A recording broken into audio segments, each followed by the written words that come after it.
डबली राठान में 14 अप्रैल रविवार को संविधान के रचयिता डॉक्टर भीमराव अम्बेडकर की 133वीं जयंती बड़े ही धूमधाम से मनाई गई। डॉक्टर भीमराव अम्बेडकर चौक पर गणमान्य नागरिक नायब तहसीलदार रणवीर फुल्ले मुख्य अतिथि के तौर पर पहुंचकर डॉक्टर भीमराव अम्बेडकर की प्रतिमा पर पुष्पमाला पहना पुष्प अर्पित किए। मजदूरों के मसीहा कॉमरेड रामेश्वर लाल वर्मा, रघुवीर वर्मा, जसविंदर सुमल, प्रतिनिधि पंचायत समिति प्रधान धनराज मजोका, राम कुमार चालिया, मास्टर प्रेम कुमार, राम कुमार पवार, बाले खां, पूर्व सरपंच रफीक मोहम्मद, ट्रैक्टर यूनियन प्रधान गुरदेव सिंह, बलराम मेघवाल और गणमान्य नागरिक मजदूर वर्ग और बड़ी संख्या में महिलाओं बालिकाओं ने अपनी भागीदारी निभाई। यह रैली डॉक्टर भीमराव अम्बेडकर चौक से होते हुए राजीव चौक से होते हुए करोड़वंश धर्मशाला से होते हुए डबली राठान की तमाम गलियों से होते हुए वापस भीमराव अम्बेडकर चौक पर यह शाम को संपन्न हुई। आइए देखते हैं हिंद न्यूज़ से देशराज डाबला की रिपोर्ट।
देश के लिए, विशेष करके दलित और शोषित समाज के लिए ऐतिहासिक दिन है।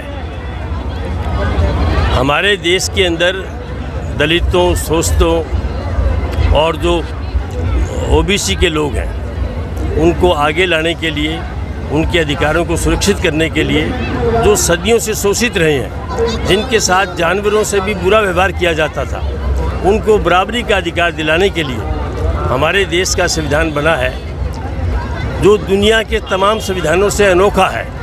और इसके अंदर इस बात की पूरी व्यवस्था की है कि दलितों को, शोषितों को, उसके साथ ओबीसी के लोगों को और आम लोगों को उनके अधिकार रहेंगे। उनको बोलने की आज़ादी रहेगी, वोट का अधिकार रहेगा, उसके साथ साथ उनको अपनी बेहतरी के लिए शिक्षा का, स्वास्थ्य का अधिकार रहेगा और देश के अंदर लोक कल्याणकारी राज्य होगी, सोशल वेलफेयर स्टेट होगा।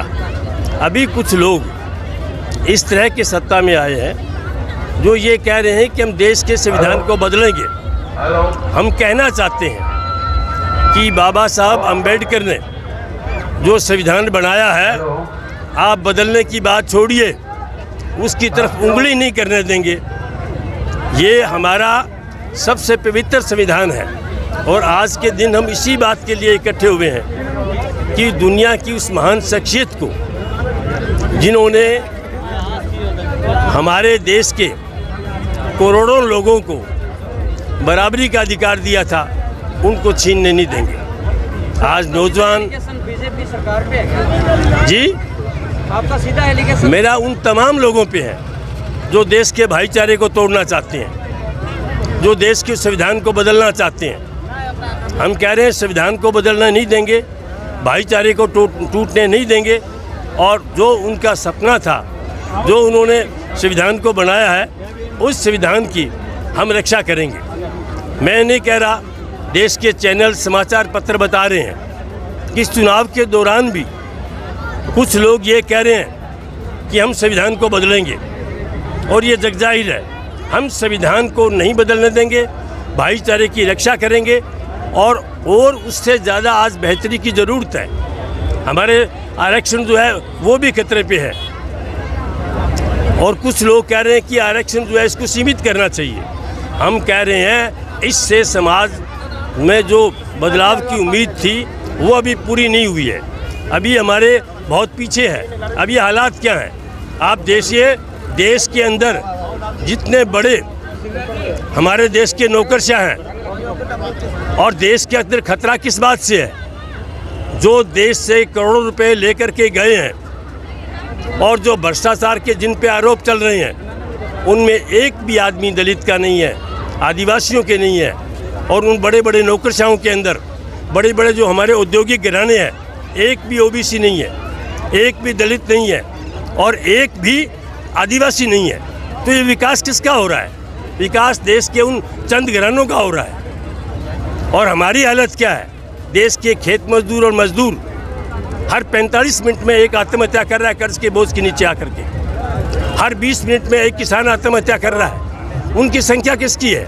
वो संख्या दलितों की, ओबीसी की और आम किसानों की उनकी है। हम कह रहे हैं उनके हक सुरक्षित रहना चाहिए। हम ये नहीं कह रहे कि सिर्फ दलितों को, आदिवासियों को, ओबीसी को होना चाहिए। देश के तमाम लोगों को, चाहे वो सामान्य वर्ग से आते हैं, उनकी बेहतरी होनी चाहिए, पर हमारी कीमत पे नहीं होनी चाहिए कि आम आदमी को लूट करके चंद घरानों को आप जो है देश की सत्ता सौंपो, देश का सारे संसाधन सौंप दो। ये आज बता रहे हैं आंकड़े कि देश के 1% लोगों के पास 73% जो है संपत्ति है। सर, आपके लोकसभा चुनाव की 19 तारीख को मतदान है सर, उसके संबंध में आप क्या कहेंगे? वो एक इस स्टेज पे हम कहना नहीं चाहते। ये आज का जो दिन है वो संविधान को बचाने का, अभिव्यक्ति को बचाने का, और हमारे जो दलित हैं, ओबीसी के लोग हैं, आदिवासी हैं, उनके अधिकारों को बचाने की बात है। पर यह सही है कि राजनीतिक जो हमारा हालात हैं देश के, वो सबके सामने हैं, उनमें अभिव्यक्ति को खतरा है। और राजस्थान में तो क्या और हुआ है, पुलिस को इतनी छूट दी है कि पहले 24 घंटे के अंदर अंदर जिसको भी आप गिरफ्तार करोगे, पुलिस के थाने में ले जाओगे, उनको मजिस्ट्रेट के सामने पेश करना पड़ेगा।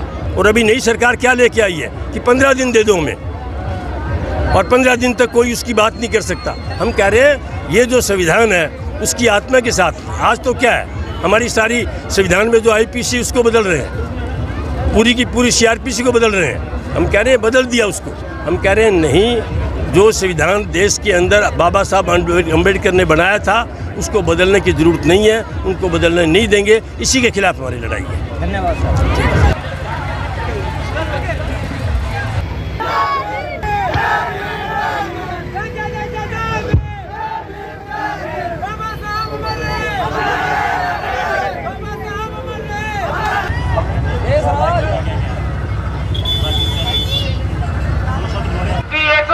जयंती पर हार्दिक शुभकामनाएं।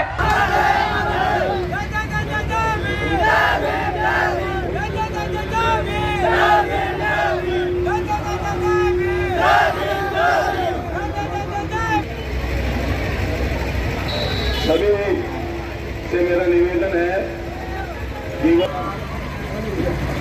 अभी साथियों को सूचना दी है कि नायब तहसीलदार जी अभी 5-7 मिनट में पहुंच रहे हैं, तो जब तक नहीं